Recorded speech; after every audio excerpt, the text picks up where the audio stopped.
الحمد لله نحمده ونستعينه ونؤمن به ونتوكل عليه ونعوذ بالله من شرور أنفسنا ومن سيئات أعمالنا من يهده الله فلا مضل له ومن يضلله فلا هادي له وأشهد أن لا إله إلا الله وحده لا شريك له وأشهد أن محمدا عبده ورسوله أرسله بالهدى ودين الحق ليظهره على الدين كله ولو كره المشركون اللهم صل على محمد وعلى آل محمد كما صليت على إبراهيم وعلى آل إبراهيم إنك حميد مجيد اللهم بارك على محمد وعلى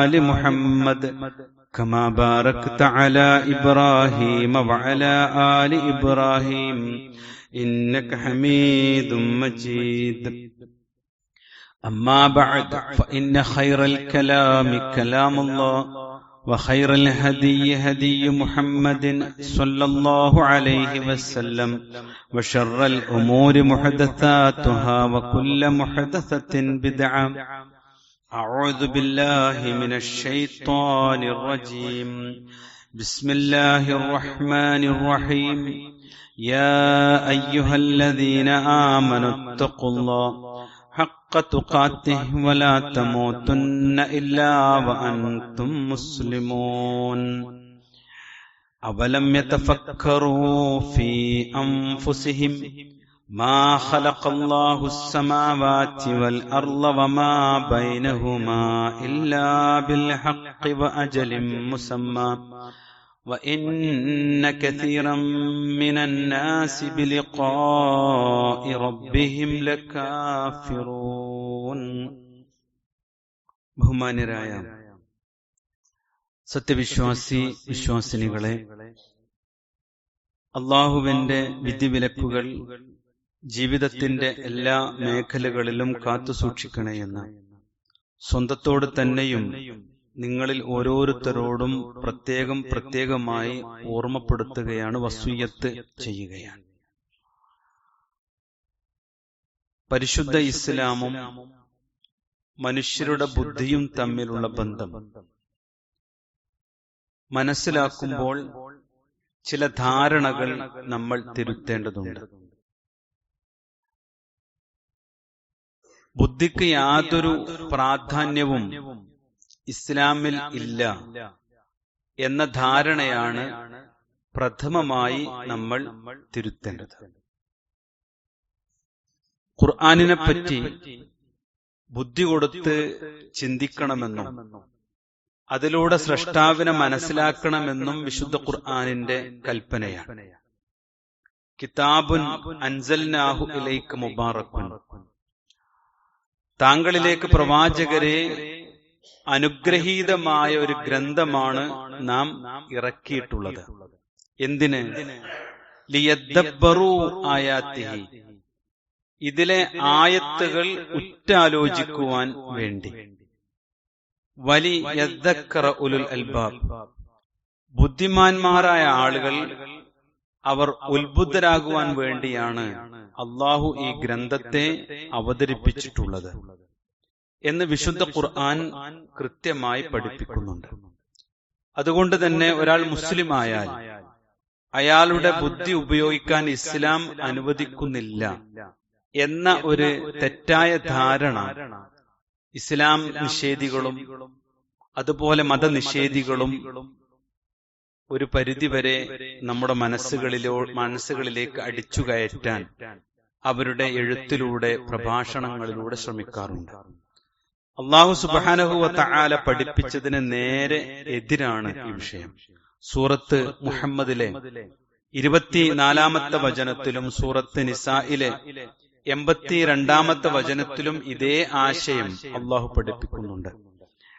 വിശുദ്ധ ഖുർആൻ, അതിലെ ആയത്തുകൾ, അതിലെ ദൃഷ്ടാന്തങ്ങൾ ശരിയാവണ്ണം പഠിച്ച് ബുദ്ധി ഉപയോഗിച്ച് മനസ്സിലാക്കി കാര്യങ്ങൾ തിരിച്ചറിയണം എന്നതാണ് അള്ളാഹു പഠിപ്പിക്കുന്നത്. രണ്ടാമത് സഹോദരങ്ങളെ, വിശുദ്ധ ഖുർആൻ ഈ സൃഷ്ടി പ്രപഞ്ചത്തെക്കുറിച്ച് ചിന്തിക്കുവാനും പഠിക്കുവാനും നമ്മോട് കൽപ്പിക്കുന്നുണ്ട്. അതിലൂടെ ആ സൃഷ്ടിപ്പിന്റെ അതിമഹത്തായ ഉത്ഭവ കേന്ദ്രത്തെ റഹ്മാനായ റബ്ബിലേക്ക് എത്തിച്ചേരുവാൻ വേണ്ടിയാണ് ആ പഠനം അള്ളാഹു ആവശ്യപ്പെടുന്നത്. അവലം യതഫക്കറു ഫീ അൻഫുസിഹിം, അവർ സ്വന്തത്തെപ്പറ്റി തന്നെ ഒന്ന് ചിന്തിച്ചു നോക്കിയിട്ടില്ലേ?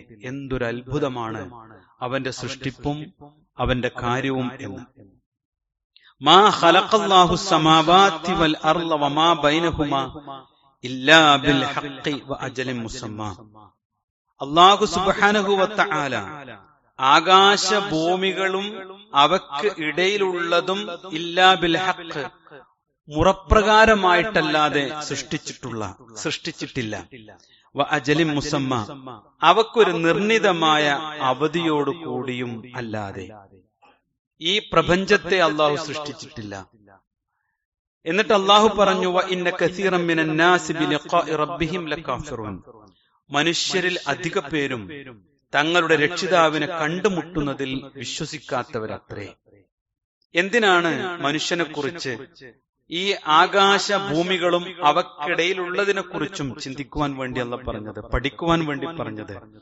നാളെ ഒരു മരണാനന്തര ജീവിതം നിനക്ക് വരാനിരിക്കുന്നു എന്ന ബോധ്യം നിനക്ക് നൽകിയ ആ ലോകരക്ഷിതാവായ അള്ളാഹുവാണ് ഈ അണ്ഡകടാഹങ്ങളെ മുഴുവൻ സൃഷ്ടിച്ചിട്ടുള്ളത്. എന്തിനേറെ നിന്റെ അത്ഭുതകരമായ നിന്റെ സൃഷ്ടിപ്പും ആ സൃഷ്ടിപ്പിലുള്ള അത്ഭുതങ്ങളും ഒക്കെ നീയൊന്ന് കണ്ടു മനസ്സിലാക്കിയാൽ ഇതിന്റെ പിന്നിലുള്ള സ്രഷ്ടാവിനെ നിനക്ക് ബോധ്യപ്പെടാനാണ് പഠിക്കാൻ വേണ്ടി പറഞ്ഞത്.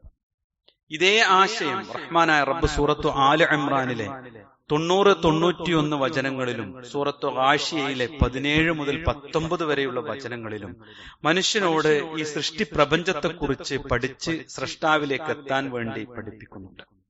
വിശ്വാസികളെ, കഴിഞ്ഞുപോയ സമുദായത്തെക്കുറിച്ച് നകളിപ്പോടുകൂടി ജീവിക്കുന്ന മനുഷ്യനോട് പറയാണ്, നീ നിന്റെ കഴിഞ്ഞുപോയ ചരിത്രം ഒന്ന് വായിച്ചു നോക്ക്, അതിലൂടെയും നിനക്ക് സ്രഷ്ടാവിനെ കണ്ടെത്താൻ പറ്റും. ഖുൽ, നബിയെ പറയുക, സിറൂ ഫിൽ അർളി, അവർ ഭൂമിയിലൂടെ സഞ്ചരിക്കട്ടെ. സുമ്മൻദുറു കൈഫ കാന ആഖിബത്തുൽ മുകദ്ദിബീൻ, അള്ളാഹുവിനെ നിഷേധിച്ച സത്യനിഷേധികളായ ആളുകളുടെ പര്യവസാനം എങ്ങനെ ആയിരുന്നു എന്ന്. അള്ളാഹുവിനെ തന്നെ നിഷേധിച്ച് പ്രമാണങ്ങളെ തന്നെ നിഷേധിച്ച് അഹങ്കാരികളായി ധനവും തങ്ങളുമാണ് ഏറ്റവും വലുതെന്ന് അഹങ്കരിച്ചവരുടെ ഓരോരുത്തരുടെയും അവസാനത്തെക്കുറിച്ചൊന്ന് ചിന്തിച്ചു നോക്ക്, ഒന്ന് കണ്ടു നോക്ക്. അപ്പൊ നിനക്ക് മനസ്സിലാകും ഈ സൃഷ്ടിപ്പിനും ഈ ലോകത്തിന്റെ പരിപാലനത്തിനും ഒരു സൃഷ്ടാവ് ഉണ്ട് എന്നും ആ സൃഷ്ടാവ് പറഞ്ഞിട്ടുള്ള കാര്യങ്ങൾ സംഭവിക്കുക തന്നെ ചെയ്യുമെന്ന് അള്ളാഹു പറഞ്ഞത് ഓർമ്മപ്പെടും. സൂറത്ത് ഹിജ്റിലെ 46-ാമത്തെ വചനത്തിലും സൂറത്ത് അൻആമിലെ 6-ലും ഇതേ ആശയം റഹ്മാനായ റബ്ബ് പഠിപ്പിക്കുന്നുണ്ട്. മാത്രമല്ല വിശ്വാസികളെ, അറിവില്ലാതെ ബുദ്ധി കൊടുത്ത് ചിന്തിക്കാതെ പ്രമാണങ്ങൾ ബോധ്യപ്പെടാതെ ഒന്നും നിങ്ങൾ പിൻപറ്റരുത് എന്നതാണ് അള്ളാഹുവിന്റെ കൽപ്പന. അന്ധമായി ഒന്നിനെയും പിൻപറ്റുവാൻ പാടില്ല. വല തഖ്ഫു മാ ലൈസ ലക ബിഹി ഇൽമ്, നിനക്ക് അറിവില്ലാത്ത യാതൊരു കാര്യത്തിനെ പറ്റിയും നീ അതിന്റെ പിന്നാലെ പോകരുത് എന്നുള്ള പറയാം. കാരണം ഇന്ന സമഅ വൽ ബസർ വൽ ഫുആദ്, നിന്റെ ബുദ്ധിയും നിന്റെ കാഴ്ചയും നിന്റെ കേൾവിയും അത് കുല്ലു ഉലൈക കാന അൻഹു മസ്ഊല, നാളെ അള്ളാഹുവിന്റെ കോടതിയിൽ ചോദ്യം ചെയ്യപ്പെടും. കേട്ടും കണ്ടും ചിന്തിച്ചും റഹ്മാനായ റബ്ബിനെ ബോധ്യപ്പെടുക എന്നതാണ് അള്ളാഹു സുബ്ഹാനഹു വ തആല പഠിപ്പിക്കുന്നത്. സഹോദരങ്ങളെ, അത് മാത്രമല്ല, നമ്മുടെ ഈ ഒരു തെളിഞ്ഞ ബുദ്ധിയെ നഷ്ടപ്പെടുത്തുന്ന ഏതൊരു കാര്യത്തെയും ഇസ്ലാം ഹറാമാക്കിയിട്ടുണ്ട്. ഏതൊരു കാര്യവും നോക്കൂ നിങ്ങൾ, നമുക്ക് ലഹരിയും ചൂതാട്ടവും ഒക്കെ അല്ലാഹു സുബ്ഹാനഹു വ തആല ഉപേക്ഷിക്കണം. ഹറാമാക്കിയത് എന്തിനാ? മനുഷ്യനെ ലഹരി പിടിപ്പിക്കുന്ന മത്തു പിടിപ്പിക്കുന്ന എന്തെന്നെയാണെങ്കിലും അത് ഉപേക്ഷിക്കണം എന്നാണ്. എന്താ കാരണം എന്നറിയോ? ഇന്നമാ യുരീദു ശൈത്വാൻ, തീർച്ചയായും പിശാച് അൻ യൂഖഅ ബൈനകുമുൽ അദാവ വൽ ബഗ്ദാ, നിങ്ങൾക്കിടയിൽ ശത്രുതയും വിദ്വേഷവും വളർത്തുവാനാണ്, ഇളക്കി വിടുവാനാണ് പിശാച് ഉദ്ദേശിക്കുന്നത്. എന്തിലൂടെ? ഫിൽ ഹംരി വൽ മൈസിർ, ചൂതാട്ടത്തിലൂടെ, അതുപോലെ അതുപോലെ തന്നെ ലഹരി വസ്തുക്കളിലൂടെ, മദ്യത്തിലൂടെ നിങ്ങൾക്കിടയിൽ വിദ്വേഷവും വെറുപ്പും ശത്രുതയും വളർത്താൻ പിശാച് ഉദ്ദേശിക്കുന്നു. കാരണം സ്വബുദ്ധിയുള്ള ഒരു മനുഷ്യന് ഈ ദുസ്വഭാവങ്ങൾ കൊണ്ടു നടക്കുക സാധ്യമല്ല. എന്നിട്ട് അള്ളാഹു പറഞ്ഞു, വയസുദ്ദക്കും അൻ ദിക്രില്ലാ, അള്ളാഹുവിനെ കുറിച്ചുള്ള ഓർമ്മകളിൽ നിന്ന്, ശരിയായ ചിന്തകളിൽ നിന്ന് ഇത്തരം ദുശ്ശീലങ്ങൾ നിങ്ങളെ തടഞ്ഞുവെക്കും. അള്ളാഹുവിനെ കുറിച്ച് ചിന്തിക്കാൻ നിങ്ങൾക്ക് കഴിയാതെ പോകും. കൃത്യമായി നമസ്കരിക്കാനും സാധിക്കാതെ പോകും. അതുകൊണ്ട് നിങ്ങൾ മദ്യവും ചൂതാട്ടവും ഇത്തരം അഡിക്ഷനുകൾ ഒരിക്കലും ജീവിതത്തിൽ ഉണ്ടാവാൻ പാടില്ല. എന്നിട്ട് അള്ളാഹ് ചോദിച്ച ചോദ്യം, ഫഹൽ അൻതും മുൻതഹൂൻ, നിങ്ങൾക്ക് ഇനിയും വിരമിക്കാൻ ആയില്ലേ? കാരണം വിരമിച്ചില്ലെങ്കിൽ നാളെയുടെ ലോകം കഠിനമായ ശിക്ഷയുടേതാണ് എന്ന് അള്ളാഹു പഠിപ്പിക്കുന്നു. വിശ്വാസികളെ, അതുകൊണ്ട് ഇസ്ലാം എന്ന പവിത്രമായ മതം അത് ബുദ്ധി കൊടുത്ത് കാര്യങ്ങൾ ഗ്രഹിച്ച് മനസ്സിലാക്കി ശരിയാവണ്ണം തന്റെ സൃഷ്ടിപ്പിനെ കുറിച്ച് മനസ്സിലാക്കുമ്പോൾ ലോകരക്ഷിതാവായ അള്ളാഹുവിനെ പ്രമാണബദ്ധിതമായി അവന് ഉൾക്കൊള്ളാൻ പറ്റുമെന്നും അതിലൂടെ തന്റെ ജീവിതത്തിന്റെ ലക്ഷ്യത്തെക്കുറിച്ച് മനസ്സിലാക്കി ജീവിതത്തെ ക്രമീകരിക്കാൻ കഴിയുമെന്നുമാണ് അള്ളാഹു പഠിപ്പിക്കുന്നത്. അതുകൊണ്ട് ഇസ്ലാമിൽ ബുദ്ധിക്ക് അതീവ പ്രാധാന്യമുണ്ട് എന്നതാണ് ഈ പ്രമാണങ്ങളൊക്കെ നമ്മെ ബോധ്യപ്പെടുത്തുന്നത്. എന്നാൽ രണ്ടാമത് നമ്മൾ തിരുത്തേണ്ടുന്ന ഒരു ധാരണ, ഈ ലോകത്ത് ചിന്തിക്കുമ്പോ, ഈ ലോകത്ത് ജീവിക്കുമ്പോ, ഈ ലോകത്ത് തന്റെ ചിന്തയും തന്റെ പഠനവും കൊണ്ട് ലഭിച്ച അറിവ്, അതായത് ബുദ്ധിയാണ് എല്ലാം തീരുമാനിക്കുന്നത് എന്നും അതിനപ്പുറത്ത് യാതൊന്നും ഇല്ല എന്നുമുള്ള മൗഢ്യമായ ചിന്തയാണ് തിരുത്തേണ്ടത്. എന്റെ അറിവിന്റെ പരിധിയിൽ ഉള്ളതേ സത്യമായുള്ളൂ. എന്റെ അറിവ് കൊണ്ട്, എനിക്ക് തെളിവ് കൊണ്ട് ബോധ്യപ്പെട്ടത് മാത്രമേ ഞാൻ ചിന്തിക്കേണ്ടതുള്ളൂ, മനസ്സിലാക്കേണ്ടതുള്ളൂ എന്നതാണ് അവർ പറയുന്നത്. യഥാർത്ഥത്തിൽ അവൻ അറിയാത്ത എത്രയോ വിഷയങ്ങളുടെ ഒരു കലവറ തന്നെ ഈ പ്രപഞ്ചത്തിലുണ്ട്. എന്തിനേറെ, അവൻ സ്വയം ഒന്ന് ചിന്തിച്ചു നോക്കട്ടെ. അവന്റെ ജീവൻ എന്താണ്? അവന്റെ ആത്മാവ് എന്താണ്? ശാസ്ത്രം തെളിയിക്കപ്പെട്ടിട്ടുണ്ടോ? എന്താണ് മരണം? എന്താണ് മരണത്തിലൂടെ സംഭവിക്കുന്നത്? എന്താണ് അവന് നഷ്ടപ്പെടുന്നത്? അവന്റെ ഇന്നേ വരെയുള്ള കാലഘട്ടത്തിലെ പഠനങ്ങൾ കൊണ്ട് കുറച്ചു മാത്രമാണ് ഈ രണ്ട് വിഷയങ്ങളിൽ പോലും. ബാക്കിയുള്ളത് എത്രയെത്ര അത്ഭുതങ്ങൾ ഈ പ്രപഞ്ചത്തിലുണ്ട്. അത് തനിക്ക് ബോധ്യപ്പെട്ടതും തന്റെ ബുദ്ധിക്ക് ഉൾക്കൊള്ളുന്നതും അല്ലാത്തതൊക്കെ അസത്യമാണ് എന്നും തന്റെ ജീവിതത്തിൽ അതൊന്നും സ്വീകരിക്കേണ്ടതില്ല എന്നുമുള്ള ചിന്ത അള്ളാഹു ഇസ്ലാമിലൂടെ പഠിപ്പിക്കുന്നില്ല. അള്ളാഹ് പറയുന്നു, വയസ്അലൂനക അനിർ റൂഹ്, വയസ്അലൂനക, അവർ നിന്നോട് ചോദിക്കുന്നു പ്രവാചകരെ, അനിർ റൂഹ്, ആത്മാവിനെ കുറിച്ചാണ് അവർ താങ്കളോട് ചോദിക്കുന്നത്. ഖുൽ, നബിയെ പറയുക, ഖുലിർ റൂഹു മിൻ അംരി റബ്ബി, ആത്മാവ് എന്ന് പറയുന്നത് എന്റെ രക്ഷിതാവിന്റെ കാര്യങ്ങളിൽ പെട്ടതാകുന്നു. വമാ ഊതീതും മിനൽ ഇൽമി ഇല്ലാ ഖലീല, അറിവിൽ നിന്ന് അല്പമല്ലാതെ നിങ്ങൾക്ക് നൽകപ്പെട്ടിട്ടില്ല എന്ന് അല്ലാഹു സുബ്ഹാനഹു വ തആല ഓർമ്മപ്പെടുത്തുന്നു. നമ്മുടെ പഞ്ചേന്ദ്രിയങ്ങൾക്ക് പരിമിതിയുണ്ട്. നമ്മൾ കണ്ടും കേട്ടും തൊട്ടുമൊക്കെ അറിയുന്ന ആ 5 ഇന്ദ്രിയങ്ങൾ കൊണ്ടുള്ള അറിവ് എത്രമാത്രം പരിമിതി ഉള്ളതാണ് എന്ന് നമുക്കറിയാം. ശാസ്ത്രത്തിന് പരിമിതിയുണ്ട്, അല്ലെ? ഇന്ന് ഏറ്റവും വളർച്ചയിൽ അത്യുന്നതിയിൽ എത്തിയിരിക്കുന്നു ശാസ്ത്രം എന്ന് പറയുമ്പോഴും ശാസ്ത്രത്തിനും പരിമിതിയുണ്ട് എന്ന് നമുക്കറിയാം. ഈ ഭൂമിയെക്കുറിച്ച്, ഈ പ്രപഞ്ചത്തെക്കുറിച്ച് എന്തെല്ലാം ധാരണകളാണ് പതിറ്റാണ്ടുകൾക്കിടയിൽ മനുഷ്യൻ ശാസ്ത്രീയമായി തെളിയിച്ചു എന്ന് പറയുന്നവർ തന്നെ തിരുത്തി പുതിയ വിവരങ്ങളിലേക്ക് കടന്നു പോകുന്നത്. അതെ, മനുഷ്യൻ കണ്ടെത്തിയ അറിവുകൾക്ക് പരിമിതിയുണ്ട് എന്നർത്ഥം. അതുകൂടി നമ്മൾ ഉൾക്കൊള്ളണം. മറ്റൊന്ന് സഹോദരങ്ങളെ, നമ്മുടെ ബുദ്ധി എന്ന് പറയുന്നത്, നമ്മുടെ അറിവ് എന്ന് പറയുന്നത് ആപേക്ഷികമാണ്. കാരണം എന്താ വെച്ചാൽ, ഒരാളുടെ അറിവ് മറ്റൊരാളുടെ അറിവുമായി ചേർത്ത് വെക്കുക സാധ്യമല്ല, വ്യത്യസ്തമായിരിക്കും. ഒരാളുടെ തൊഴിലിൽ നിന്ന്, അയാളുടെ വിദ്യാഭ്യാസത്തിൽ നിന്ന്, അയാളുടെ അനുഭവത്തിൽ നിന്ന്, അയാളുടെ ചുറ്റുപാടിൽ നിന്ന് അയാൾക്ക് ലഭിച്ച അറിവിന്റെയും ചിന്തയുടെയും അടിസ്ഥാനത്തിലുള്ള കാര്യങ്ങളാണ് അയാൾക്കറിയുക. ഒരു ഡോക്ടറുടെ അറിവല്ല ഒരു എഞ്ചിനീയർക്കുള്ളത്. ആ രണ്ടു പേരെയും താരതമ്യം ചെയ്യാൻ പറ്റില്ലെന്ന് മാത്രമല്ല, ഇവർക്കില്ലാത്ത വേറെ ചില അറിവുകളാണ് കർഷകർക്കുള്ളത്, അല്ലെ? നാട് ചുറ്റിയവർക്ക് വേറെ വിവരമാണ്, സ്വന്തം വീട്ടിൽ ഒതുങ്ങിക്കൂടിയവർക്ക് വേറെ കാഴ്ചപ്പാടുകളാണ് ഉള്ളത്. ഞാൻ സൂചിപ്പിച്ചത്, നമ്മുടെ ബുദ്ധിയും ആപേക്ഷികമാണ് എന്ന തിരിച്ചറിവ് നമുക്കുണ്ടാവണം. എന്തിനാണ് ഇത്ര വിശാലമായി ഈ വിഷയം പറഞ്ഞത്? സഹോദരങ്ങളെ, ഇസ്ലാമിൽ ബുദ്ധിക്ക് സ്ഥാനം ഉണ്ട്. എന്നാൽ ബുദ്ധി മാത്രമേ ഉള്ളൂ എന്ന് പറയുന്ന വാദം തെറ്റാണ് എന്ന് ബോധ്യപ്പെടുത്തുവാൻ വേണ്ടിയാണ്. പിന്നെ യഥാർത്ഥത്തിൽ ഏതാണ് ഏറ്റവും വലിയ ബുദ്ധി, ഏറ്റവും വലിയ ശരി ഏതാണ്? നമ്മൾ മനസ്സിലാക്കേണ്ടുന്ന കാര്യം, ഈ ലോകത്തിനൊരു പ്രപഞ്ച സൃഷ്ടാവ് ഉണ്ട് എന്ന് പറഞ്ഞാൽ, അത് ബോധ്യപ്പെട്ടാൽ, അത് നമ്മുടെ മനസ്സിനോട് പ്രമാണങ്ങളിൽ നിന്ന് കൃത്യതയോടുകൂടി മനസ്സിലായി കഴിഞ്ഞാൽ, ആ പ്രമാണങ്ങൾ ആ രക്ഷിതാവിൽ നിന്ന് ഉള്ളതാണ് എന്നും അത് വഹയിന്റെ അടിസ്ഥാനത്തിൽ പ്രവാചകൻ മുഹമ്മദ് മുസ്തഫ റസൂൽ കരീം സല്ലല്ലാഹു അലൈഹി വസല്ലമ പഠിപ്പിച്ചതാണ് എന്നും ബോധ്യപ്പെട്ടാൽ അതിന് പൂർണ്ണമായി കീഴൊതുങ്ങുക എന്നുള്ളതാണ് അള്ളാഹു പഠിപ്പിച്ചിട്ടുള്ളത്. കാരണം അത് തെറ്റുകയില്ല, അത് റഹ്മാനായ റബ്ബിങ്കൽ നിന്ന് അവതീർണമാണ്. മനുഷ്യർ എന്തിനൊക്കെ കീഴ്പ്പെടാറുണ്ട്? നമുക്കൊരു രോഗം വന്ന് നോക്കട്ടെ, കഠിനമായ രോഗം ഒരാൾക്ക് ബാധിച്ചു, അയാൾ എന്ത് ചെയ്യും? അടുത്തുള്ള ഡിസ്പെൻസറി പോകും. ആ ഡോക്ടറെ അയാൾക്ക് വിശ്വാസം വരൂല. അങ്ങനെ ധാരാളം ഡോക്ടർമാരെ കണ്ടതിന് ശേഷം അവനൊരു നിഗമനത്തിലെത്തും, ഇന്ന ഹോസ്പിറ്റലിൽ ഇന്നൊരു നല്ല ഡോക്ടർ ഉണ്ട് എന്ന്. അയാൾ അപ്പുറത്തേക്ക് ഇനിയൊരു വർത്തമാനം പറയാൻ കേരളത്തിലല്ല ലോകത്തിന് ഒരു ഡോക്ടർ ഇല്ല എന്ന് തീരുമാനമായി കഴിഞ്ഞാൽ, ഒരു യഖീൻ വന്നാൽ, നമ്മൾ അയാൾക്ക് മുമ്പിൽ മലർന്ന് കടന്നു കൊടുക്കും, അല്ലേ? എന്ത് ഓപ്പറേഷനും ചെയ്യാം, എന്ത് ചികിത്സയും ചെയ്യാം. കാരണം എന്താ? നമുക്കത് ബോധ്യപ്പെടാണ്. പക്ഷെ ആ ഡോക്ടർക്കും തെറ്റുപറ്റും, അപകടങ്ങൾ സംഭവിക്കും. പക്ഷെ എങ്കിലും നമ്മുടെ മനസ്സിന് ബോധ്യപ്പെട്ട ഒരു വിഷയത്തെ വിശ്വസിക്കാനുള്ള ഒരു കപ്പാസിറ്റി, ഒരു കഴിവ് റഹ്മാനായ റബ്ബ് തന്നിട്ടുണ്ട്. വിശ്വാസികളെ, സഹോദരങ്ങളെ, നമ്മുടെ ജീവിതത്തിൽ ഈ ഒരു പ്രപഞ്ചത്തിന് ഒരു സൃഷ്ടാവുണ്ട് എന്ന് വിശുദ്ധ ഖുർആൻ ബുദ്ധി കൊടുത്ത് പാരായണം ചെയ്താൽ ബോധ്യപ്പെടും.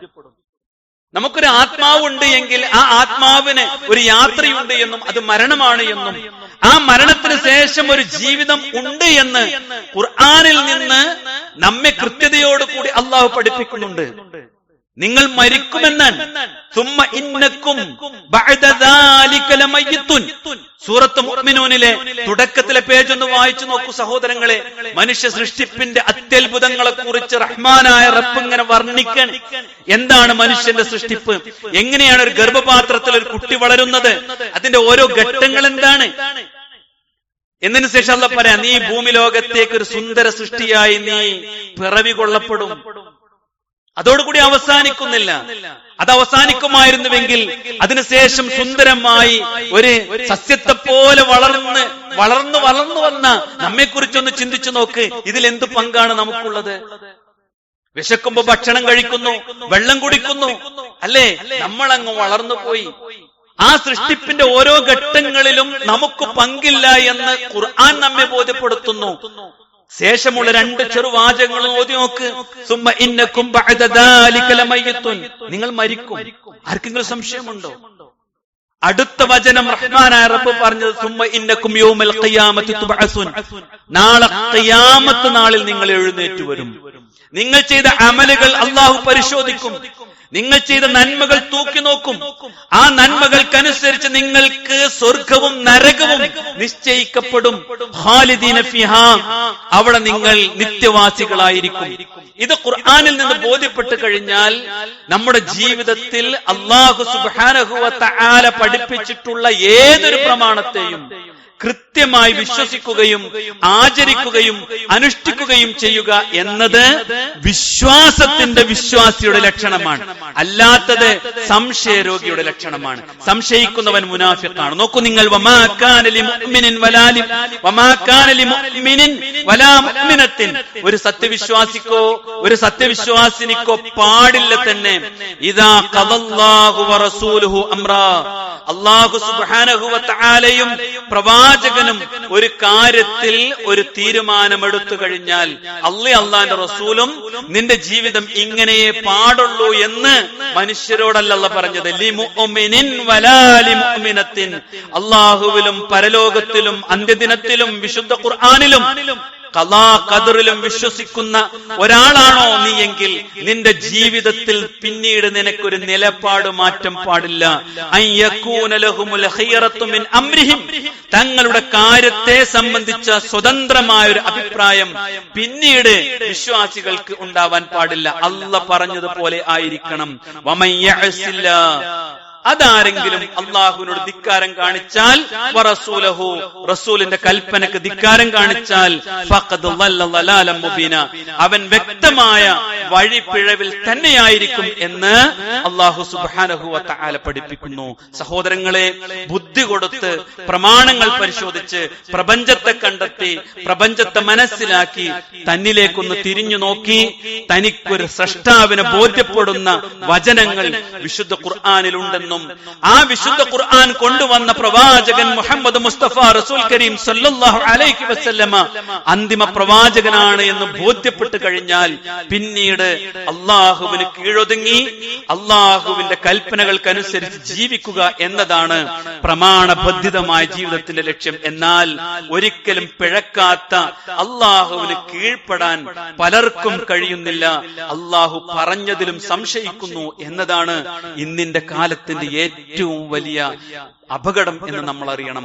റഹ്മാനായ റബ്ബ് അവന്റെ പ്രമാണങ്ങളെ സ്വീകരിക്കുന്നതിൽ യഥാർത്ഥ വിശ്വാസികളായി ജീവിക്കാൻ തൗഫീഖ് നൽകി അനുഗ്രഹിക്കുമാറാവട്ടെ.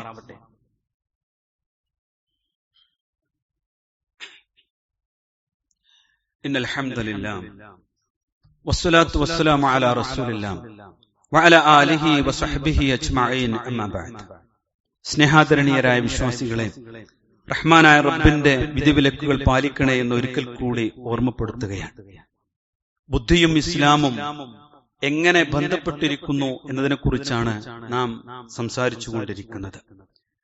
യഥാർത്ഥത്തിൽ ബുദ്ധിക്ക് ഉൾക്കൊള്ളാൻ പറ്റാത്തതോ അസംഭവ്യമായ ഒരു കാര്യമോ ഖുർആനിലോ ഹദീസിലോ ഇല്ല എന്നതാണ് വസ്തുത.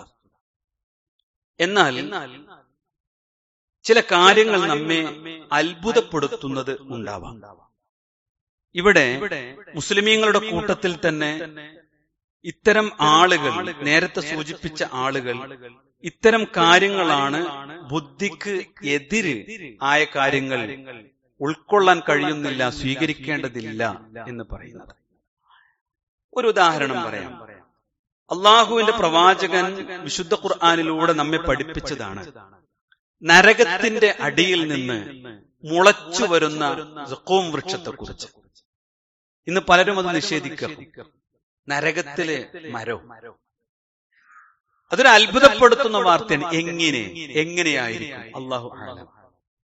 അത് അള്ളാഹുവിന്റെ വിശുദ്ധ ഖുർആൻ പഠിപ്പിച്ചിട്ടുണ്ടെങ്കിൽ അത് സംഭവിക്കുക തന്നെ ചെയ്യും. അതാണ് വിശ്വാസം.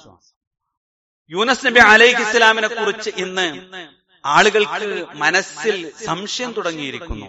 എന്താ സംശയം? യൂനസ് നബി അലൈഹിസ്സലാമിന് അള്ളാഹു നൽകിയ ഒരു കഠിനമായ പരീക്ഷണം. അദ്ദേഹം സമുദ്രത്തിലേക്ക് വലിച്ചെറിയപ്പെട്ടു. വലിയൊരു മത്സ്യം അദ്ദേഹത്തെ വിഴുങ്ങി. പിന്നീട് അദ്ദേഹം രക്ഷപ്പെട്ടു എന്നാണ് ഇസ്ലാമിക ചരിത്രം. അപ്പോ മത്സ്യത്തിന്റെ വയറ്റിന്റെ ഉള്ളിൽ ഓക്സിജനോ? സംശയമാണ്. അള്ളാഹു വിശുദ്ധ ഖുർആനിലൂടെ ദന്നൂനിനെ കുറിച്ച് പറഞ്ഞ ഒരു കാര്യം തന്റെ ബുദ്ധിക്ക് ഉൾക്കൊള്ളുന്നില്ല എന്നതിന്റെ പേരിൽ തള്ളുന്ന ആളുകൾ അല്ലെ? ഇത്തരം ആളുകൾ മുൻകാല മുസ്ലിമീങ്ങളിൽ ഉണ്ടായിരുന്നു. പ്രവാചകൻ മുഹമ്മദ് മുസ്തഫ റസൂൽ കരീം സല്ലല്ലാഹു അലൈഹി വസല്ലമ മക്കയിൽ നിന്ന് ഫലസ്തീനിലെ ബൈത്തുൽ മുഖദ്ദസിൽ വന്ന് ഇസ്രാ മിഅ്റാജ് യാത്ര നടത്തി തിരിച്ചു മക്ക തന്നെ എത്തി എന്ന് പറഞ്ഞപ്പോ അന്ന് വിശ്വസിച്ച കൂട്ടത്തിൽ ചില ആളുകൾ, അവർക്കൊരു ചെറിയൊരു സംശയം, പ്രവാചകന് എന്തോ ചില മാറ്റങ്ങൾ ഉണ്ടല്ലോ എന്ന്, പറഞ്ഞതൊക്കെ തെറ്റിപ്പോകുന്നല്ലോ എന്നാണ്. അവിടെയാണ് അബൂബക്കർ സിദ്ദീഖ് റളിയല്ലാഹു അൻഹുവിന്റെ തോട്ടത്തിലേക്ക് ആളുകൾ ഓടിച്ചെന്ന് ചോദിക്കുന്നത്, അല്ല താങ്കളാണല്ലോ പ്രവാചകനോട് ഏറ്റവും അടുത്ത ആള്, ഇങ്ങനെ ഒരു സംഭവം നബി സല്ലല്ലാഹു അലൈഹി വസല്ലം പറയുന്നുണ്ട്. ഉടനെ അബൂബക്കർ സിദ്ദീഖ് ചോദിച്ചത് എന്താ? മുഹമ്മദ് നബി സല്ലല്ലാഹു അലൈഹി വസല്ലം പറഞ്ഞോ? അതെ, എങ്കിൽ ഞാൻ വിശ്വസിച്ചു. വാനലോകത്തു നിന്ന് ജിബ്രീൽ എന്ന മലക്ക് വന്ന് വഹ്യ് ഓതിക്കൊടുക്കുന്നുണ്ട് എന്ന് വിശ്വസിക്കുന്ന എനിക്ക് പ്രവാചകൻ പോയി വന്നു എന്ന് വിശ്വസിക്കാൻ ഒരു തടസ്സമില്ല. അന്നാണ് റസൂലുള്ള പേര് വിളിച്ചത് അബൂബക്കർ അസ്-സിദ്ദീഖ്. അല്ലേ? അത്ര കറകളഞ്ഞ വിശ്വാസത്തിന്റെ ഉടമയായിരുന്നു. നമ്മളും അങ്ങനെ സംശയലേശമന്യേ, ഒരു സംശയത്തിന് ഇടവെക്കാതെ അള്ളാഹുവിന്റെ പ്രമാണങ്ങളെ ശരിയായി അംഗീകരിക്കലാണ് ബുദ്ധി എന്ന് പറയുന്നത്. ഇന്ന് കാലം മാറിയപ്പോ പലരും തെറ്റിദ്ധരിച്ചു കൊണ്ടിരിക്കുന്നു ഇസ്ലാമിനെ. നോക്കൂ നിങ്ങൾ, വിശുദ്ധ ഖുർആനിൽ ഒരു വചനം, ദീർഘമായ വചനം, നമ്മളൊന്ന് ശരിക്ക് കേൾക്കണം. ഹുവല്ലദീ അൻസല അലൈക്കൽ കിതാബ്. പ്രവാചകരെ നിനക്ക് വേദഗ്രന്ഥം അവതരിപ്പിച്ചു തന്നിരിക്കുന്നത് അവനത്രേ. അള്ളാഹിനെ കുറിച്ച് പറയാം. എന്നിട്ട് അല്ലാഹ് പറയാ ഖുർആനിൽ മിൻഹു ആയാത്തുൻ മുഹ്കമാത്തുൻ ഹുന്ന ഉമ്മുൽ കിതാബ് വ ഉഖറു മുതശാബിഹാത്ത്. അതിൽ സുവ്യക്തവും ഖണ്ഡിതവുമായ വചനങ്ങൾ ഉണ്ട്. അവയത്രേ വേദഗ്രന്ഥത്തിന്റെ മൗലികമായ ഭാഗം. ആശയത്തിൽ സദൃശമുള്ള ചില വചനങ്ങളും അതിൽ ഉണ്ട്. ഖുർആനെ കുറിച്ചാണ് പറയണേ. എന്നിട്ട് പറഞ്ഞു ഫഅമ്മല്ലദീന ഫീ ഖുലൂബിഹിം സൈഗുൻ ഫയത്തബിഊന മാ തശാബഹ മിൻഹു ബിത്തിഗാഅൽ ഫിത്ന വബിത്തിഗാഅ തഅവീലി വമാ യഅലമു തഅവീലഹു ഇല്ലല്ലാഹ്.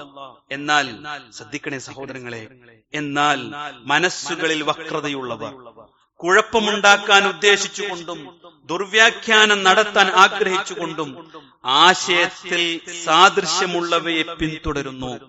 യഥാർത്ഥത്തിൽ അതിന്റെ സാക്ഷാൽ വ്യാഖ്യാനം അല്ലാഹുവിനെ അറിയുകയുള്ളൂ.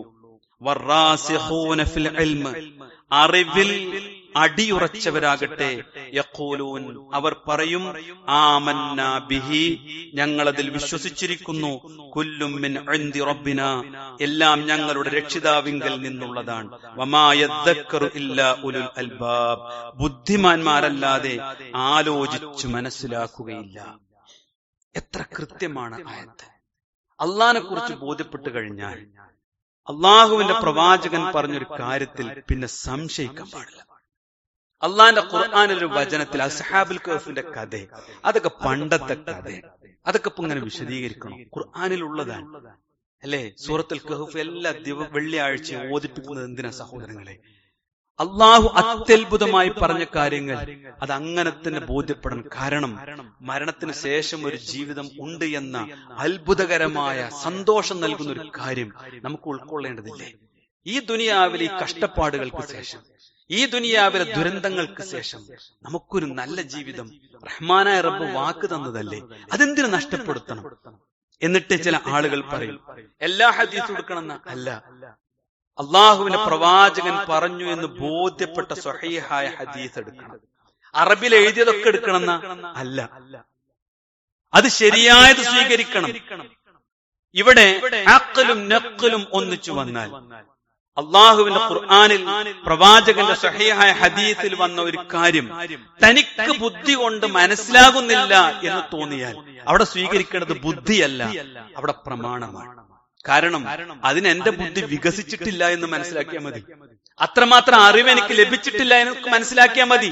അള്ളാന്റെ റസൂല് പറഞ്ഞു പ്രാർത്ഥിക്കാൻ, അതൊന്നും മനസ്സിലാക്കി തരാൻ വേണ്ടി അള്ളാഹിനോട് പ്രാർത്ഥിക്കണം, അല്ലാതെ നിഷേധിക്കാൻ പാടില്ല. ഇന്ന് ചില ആളുകൾ പറയണത് മുസ്ലിമുകളുടെ കൂട്ടത്തിൽ പരീക്ഷിച്ചിട്ട് മനസ്സിലായത് എടുത്താൽ മതി ഇതാണ്. എന്നിട്ട് അതിന് ചില ഉദാഹരണങ്ങൾ പറയും. പ്രവാചകൻ സല്ലല്ലാഹു അലൈഹി വസല്ലമ ഒരു ഈച്ചയെ കുറിച്ച് പറഞ്ഞൊരു ഹദീസ് ഉണ്ട്. എന്താ ഹദീസ് അറിയോ? കളിയാക്കിയിരുന്നില്ലേ മുസ്ലിം ഉമ്മത്തിന്?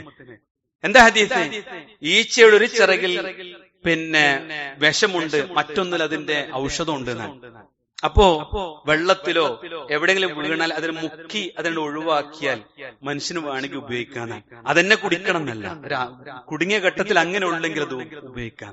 അപ്പൊ അത് പരീക്ഷിച്ച് തെളിഞ്ഞു, അപ്പൊ ഹദീസ് സ്വീകരിക്കാൻ നമ്മൾ പറയണേ അല്ലെ? തേന്, ഖുർആൻ പറഞ്ഞ തേന്, തേനിൽ ഔഷധമുണ്ട്, അള്ളാഹ് പറഞ്ഞതാണ്. അത് ബോധ്യപ്പെട്ടതാണ്. അതുകൊണ്ട് ആ ഹദീസ് നമുക്ക് സ്വീകരിക്കാം. എന്നാലേ സംസം വെള്ളത്തെ കുറിച്ച് പ്രവാചകൻ പറഞ്ഞതൊന്നും അത് പച്ചവെള്ള, അതിനൊന്നും അത്ര പോരിച്ചു കൊടുക്കേണ്ടതില്ല. മോഡേണിസ്റ്റുകളായിട്ടപ്പം ഈ ഇസ്ലാമിനെ വ്യാഖ്യാനിച്ചുകൊണ്ടിരിക്കുന്നത് അല്ലെ?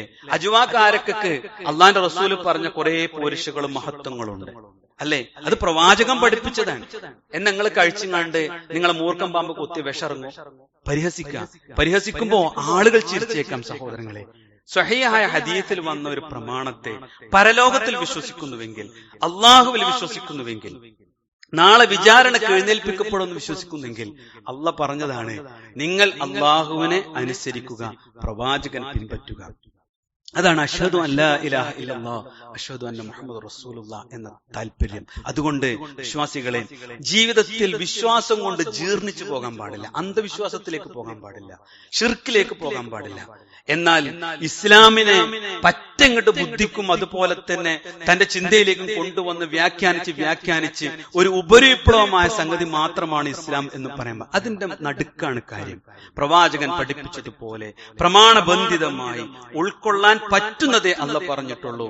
നമുക്ക് ചില കാര്യങ്ങൾ മനസ്സിലായില്ലെങ്കിൽ അവിടേക്ക് എന്റെ ബുദ്ധിയും വിവരവും എന്റെ പഠനവും സമ്പൂർത്തീകരിക്കപ്പെട്ടിട്ടില്ല എന്ന തിരിച്ചറിവുള്ള ബുദ്ധിയുള്ള മനുഷ്യനാകാൻ നമുക്ക് സാധിക്കണം. അതുകൊണ്ട് ഇസ്ലാം വിമർശകരുടെ കാലത്ത് ജീവിക്കുമ്പോൾ ഞാനും നിങ്ങളും നെറ്റിത്തടം അള്ളാഹുവിന്റെ പ്രതിഫലം ആഗ്രഹിച്ച് സുജൂദ് ചെയ്യുന്നുവെങ്കിൽ, നാളെ സ്വർഗം ആഗ്രഹിക്കുന്നുവെങ്കിൽ, നാളെ അള്ളാഹുവിന്റെ സ്വർഗത്തിലേക്ക് എത്തണമെന്നാണ് ജീവിതത്തിലെ ലക്ഷ്യമെങ്കിൽ വളരെ സൂക്ഷ്മതയോടുകൂടി ശ്രദ്ധയോടുകൂടി പഠിച്ചു മുന്നേറാൻ നമുക്ക് സാധിക്കണം. അവിടെ ഇസ്ലാം നമ്മോട് സംസാരിക്കുന്നത് ബുദ്ധി കൊണ്ട് പ്രമാണങ്ങൾ ഉൾക്കൊണ്ട് ജീവിതത്തെ ഉൾക്കൊള്ളുവാനാണ്. അള്ളാഹു അനുഗ്രഹിക്കുമാറാവട്ടെ. അള്ളാഹുവിന്റെ ഖുർആനും പ്രവാചകന്റെ തിരുസുന്നത്തും ശരിയാവണ്ണം സലഫുകളെ പോലെ മനസ്സിലാക്കി ഉൾക്കൊള്ളാനും ജീവിതത്തിൽ പകർത്തുവാനും അള്ളാഹു തൗഫീഖ് നൽകുമാറാവട്ടെ. അള്ളാഹുവിന്റെ വിശുദ്ധ ഖുർആനിലെ വചനങ്ങളും പ്രവാചകന്റെ തിരുസുന്നത്തും സമ്പൂർണമായി ഉൾക്കൊള്ളുന്ന നല്ലൊരു മനസ്സിന്റെ ഉടമകളായി ജീവിക്കാൻ റഹ്മാനായ റബ്ബ് തൗഫീഖ് നൽകുമാറാവട്ടെ. കൂടുതൽ അറിഞ്ഞും പഠിച്ചും മനസ്സിലാക്കിയും അള്ളാഹുവിനെ ദീനിനെ സമ്പൂർണമായി സ്വീകരിക്കുന്നവരിൽ അള്ളാഹു നമ്മെ ഉൾപ്പെടുത്തുമാറാവട്ടെ. നമ്മിൽ നിന്ന് മരണപ്പെട്ടു പോയ നമ്മുടെ സഹോദരങ്ങൾക്ക്, മാതാപിതാക്കൾക്ക്, ഭാര്യസന്താനങ്ങൾക്ക്, ഭർത്താക്കന്മാർക്ക്, മാതാപിതാക്കൾ എല്ലാവർക്കും അള്ളാഹു മഗ്ഫിറത്തും മർഹമത്തും ജന്നത്തും നൽകി അനുഗ്രഹിക്കുമാറാവട്ടെ. അവരെയും നമ്മെയും അല്ലാഹു ജന്നാത്തുൽ ഫിർദൗസിൽ ഒരുമിച്ച് കൂട്ടുമാറാവട്ടെ. അല്ലാഹുമ്മ ഗഫിർ ലിൽ മുഅ്മിനീന വൽ മുഅ്മിനാത്ത് വൽ മുസ്ലിമീന വൽ മുസ്ലിമാത്ത് വൽ അഹ്യാഇ മിൻഹും വൽ അംവാത് ഇന്നക മുജീബുദ് ദഅവാതി യാ ഖാദിയൽ ഹജാത്. അല്ലാഹുമ്മ അജിർനാ മിനൻ നാർ, അല്ലാഹുമ്മ അജിർനാ മിനൻ നാർ, അല്ലാഹുമ്മ അജിർനാ മിനൻ നാർ. റബ്ബനാ ആതിനാ ഫിദ് ദുനിയ ഹസന വഫിൽ ആഖിറതി ഹസനത വഖിനാ അദാബൻ നാർ. ആമീൻ ആമീൻ ബിറഹ്മതിക യാ അർഹമർ റഹീമീൻ. വൽഹംദുലില്ലാഹി റബ്ബിൽ ആലമീൻ.